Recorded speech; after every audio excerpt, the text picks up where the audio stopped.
Hey guys, Alex here in downtown Toronto, Canada. I don't know why I pronounce Toronto with the second T. I always pronounce it as silent, as like Tirana or Toronto. I don't know why I said it like that. I mean, a lot of people use different pronunciations, but for me, it is always the second T that is silence. I mean, I'm part of the younger generation, so a lot of us, we all say that.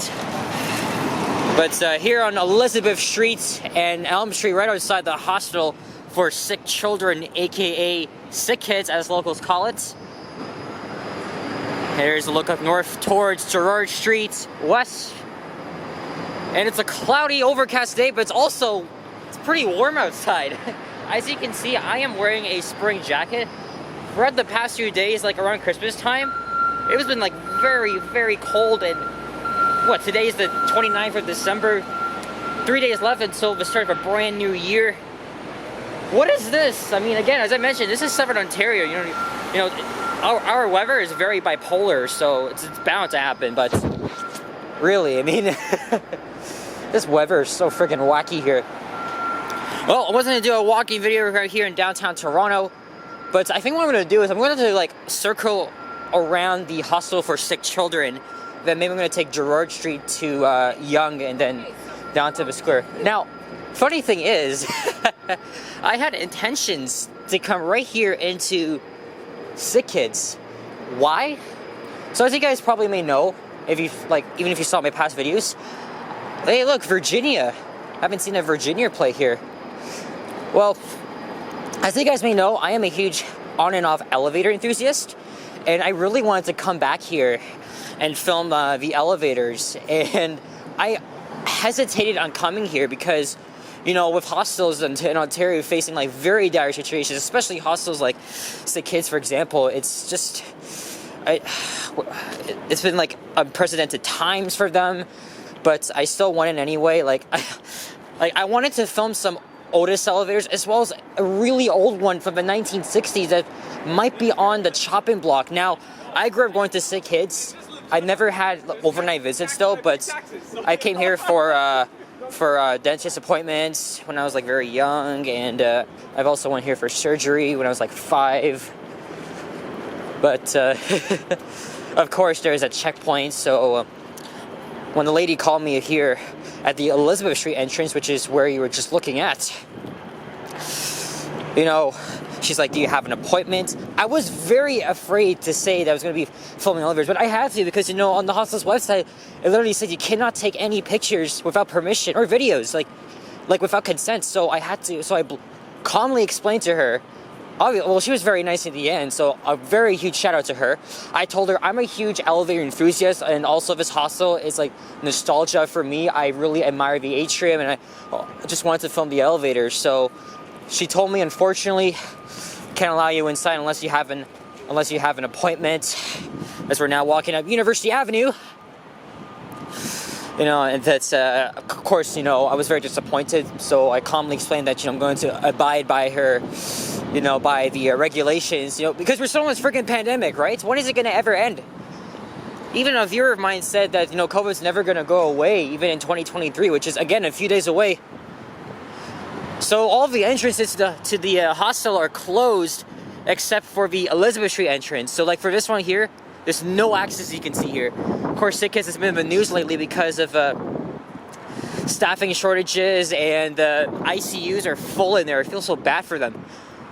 But mainly, I just wanted to grab a few pictures and video of like the atrium and also riding the elevators. So I thoroughly, you know, explained that to her.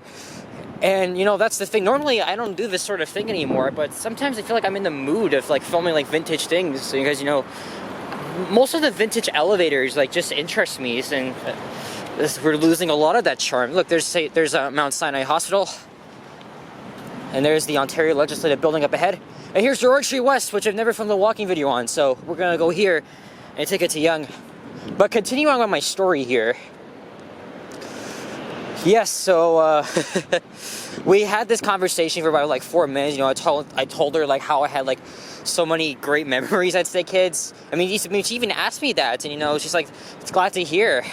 And you know, like, of course, I told her, you know, I just wanted to like check out the atrium, and it's just a special place in my heart.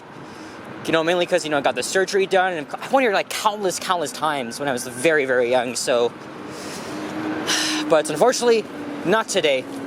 Though she did say, like, I could, like, consult in, like, an appointment online with one of the, like the media affairs, you know, to obtain, like, special permission just so I can film, like, the elevators. As I mentioned, there's a very old bank of Otis elevators that have been left untouched. Well, except for the fixtures, which I haven't been on in, like, ages, so I just thought, you know, I'm a huge vintage elevator fan. I just thought, why not, like, make it suitable? But, of course, like many hostels, it is private. This is a private property, so technically I'm not allowed to do that unless I obtain permission, which, of course, that's what I did. You know, is it okay if I, you know, film and stuff? I'm being very careful now. Like, I'm not gonna be like one of these freaking humans that just go inside like a private building or anywhere where you're just bound to get caught. And that's the thing, you know, whenever you go inside and filming things, you're being watched, especially in like cameras. So, I mean, I understand that, but you know, you gotta abide by regulations. Not everywhere you can take pictures or videos. So, I am fine with that. A bit disappointed, but again, she told me that this hostel's in a very different place, mainly because of the pandemic and a lot of like crises and stuff like that. Fire truck! I think this is the emergency room, if I'm not mistaken. Yeah, I think we just passed it here. Yes, this is the emergency room. No public access. No, you cannot go in there. And that's the thing too, like, hostels may be a bit of a sad thing, but they still kind of interest me because, you know, they're huge. You never know what you're going to find, but you really got to do it with care. It's not like before the pandemic where you can just like walk in freely and stuff. No, they got to keep the patients and everybody, you know, very secure.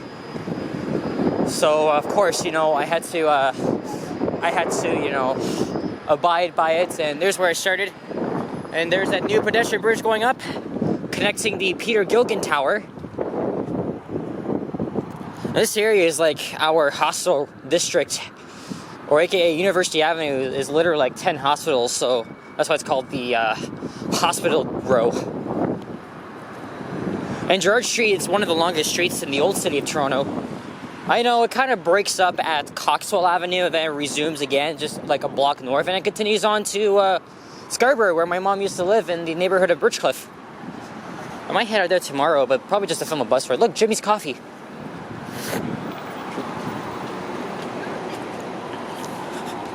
Well, anyway, in the end, the lady was very nice, and same with the security guard who was just standing right beside her. You know, obviously, you know, he heard everything because, you know, we were all talking and stuff. And, you know, again, she was really glad that, you know, I had like such, you know, such appreciation for sick kids. They're a great hospital, but unfortunately, you know, with the circumstances, that's gonna have to wait for who knows how long. As we're now here on Bay Street, where I just missed my light, and who knows how long I'm gonna have to wait. So I'm probably gonna cut here. But the good thing is, okay, well, of course I didn't want to take any more pictures in there, so I did not even pull up my phone at all. But she said, just, whoa, watch where you're going there, buddy. Yeah, you're on YouTube. Fucking guy doesn't see me and proceeds to just go for a look. Look what this asshole's doing.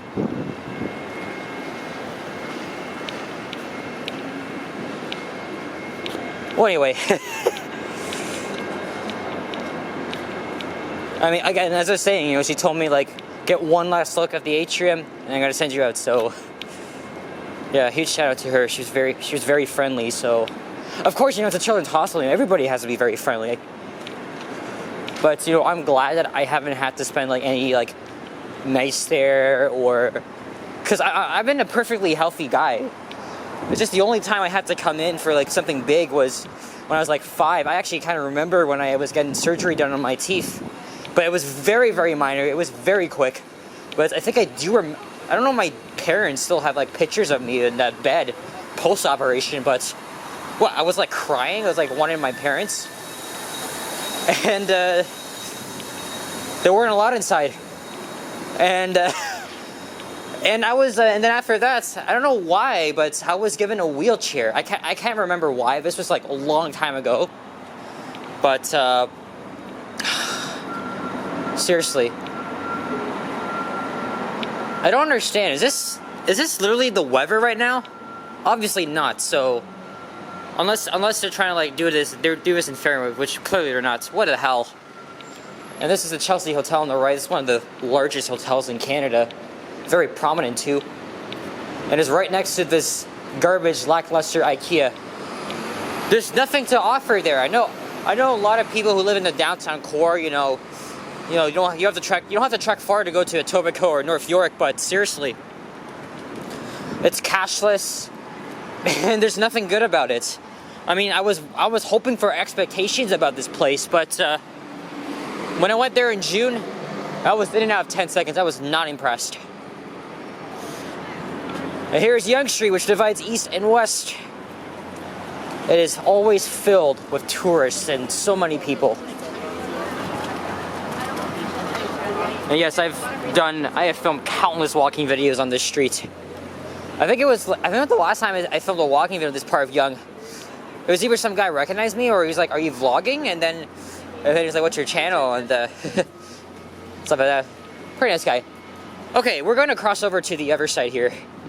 Or, yeah, we're just going to do that because I think in the last time I was on the I was on this side of Yonge. I didn't want to walk through this construction scaffolding, which has been here for like who knows how long. A lot of storefronts like the Big Slice and many others used to be right here. This is where my dad like very much frequented when he was a photographer, and he's also a big fan of records. So of course he went to A&E Records and Sam the Record Man. Obviously I'm young, I wasn't around for that, but again, times have pretty much changed. We're coming into 2023, so I expect even more changes. Gentrification, which kind of disappoints me. But despite that I'm kind of young, there's still a lot of interesting modern things I like and can appreciate. Kanji Queen used to be Swiss Chalet. I haven't even been here yet. It recently opened up, and I definitely wouldn't mind going there. And it's right next to the multi-level McDonald's. I just gotta clear my throat here. Excuse me.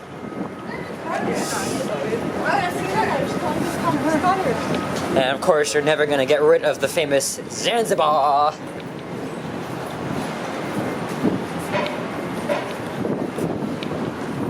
And our dad used to be a pizza. Look at this, rundown businesses. Oh man.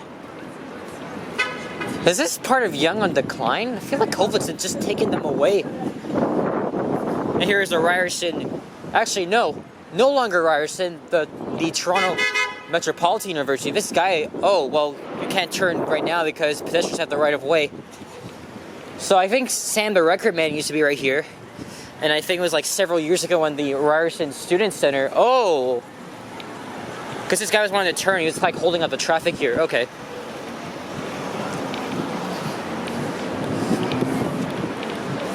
So Ryerson changed its name earlier this year. So it's TMU, Toronto Metropolitan University. My dad went here. I think it's always going to be Ryerson in my opinion.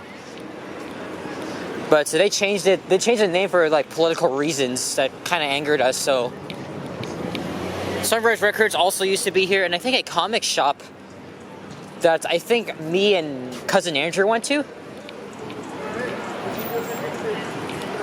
This place is going to be a zoo 2 nights from now. Oh, this used to be a HMV as Toronto's own Drake is playing, and I do not want to get a copyright strike from him, so we're just going to keep walking and talking.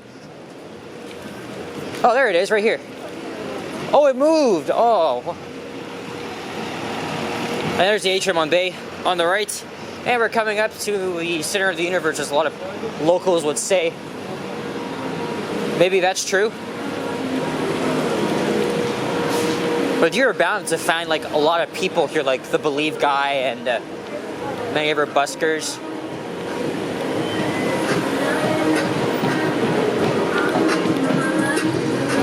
Again, normally we'd be like very, very, very busy at during like Friday nights, and I gotta walk quickly, otherwise I'm going to get another copyright strike for this music. To interfere with the monetization. Look, we got the Scramble Crossing. Amazing. Oh, always love coming here. I bet you most of the people that frequent here are locals. I mean, no, tourists. Like, you rarely see locals there unless you're like Johnny Strides or anybody else. And there's the Eaton Center.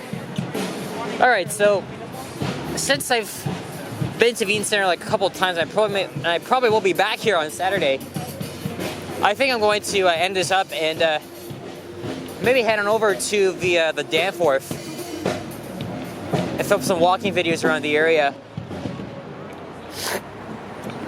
But yeah, so guys, I know it's a bit of a short walking video, but I still want to get in some walks and stuff, so thank you guys for watching. If you enjoyed this video, please leave a like, comment, and subscribe if you haven't already. As always, stay tuned for videos, check my videos as well.